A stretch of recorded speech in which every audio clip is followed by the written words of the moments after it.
தன்னைத்தான் நேசிப்பது போல. அதனால சில பேர் மற்றவங்க பொருளை திருடும்போது, மற்றவங்களுக்கு துன்பம் அளிக்கும் போதெல்லாம் எனக்கு அதுதான், ஏன் இவங்க நினைச்சே பார்க்க மாட்டேங்கிறாங்க? யாரையும் நம்ம கஷ்டப்படுத்தக்கூடாது தானே, நல்லது தானே செய்யணும். அடுத்தவன் பொருளை நீ திருடிக்கலாமா?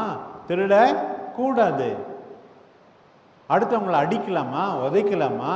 ஒன்றை அடித்தா எப்படி இருக்கு? வலிக்குது தானே.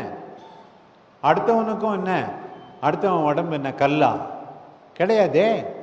அதனால் அடிக்கக்கூடாது. அடுத்தவங்களுக்கும் பசிக்கும் தானே. தன்னைத்தான் நேசிப்பது போல பிறரையும் நேசிப்பது, அது பழைய கட்டளை. புதிய கட்டளை என்னன்னு பாருங்க. புதிய கட்டளை என்னன்னா, ஆண்டவர் சொன்னது, இயேசுசாமி நமக்கு சொன்னது, தன்னைத்தான் நேசிப்பது போல மற்றவங்களை நேசிச்சா போதாது, நான் உங்களை நேசித்தது போல நீங்களும் மற்றவரை நேசியுங்கள்.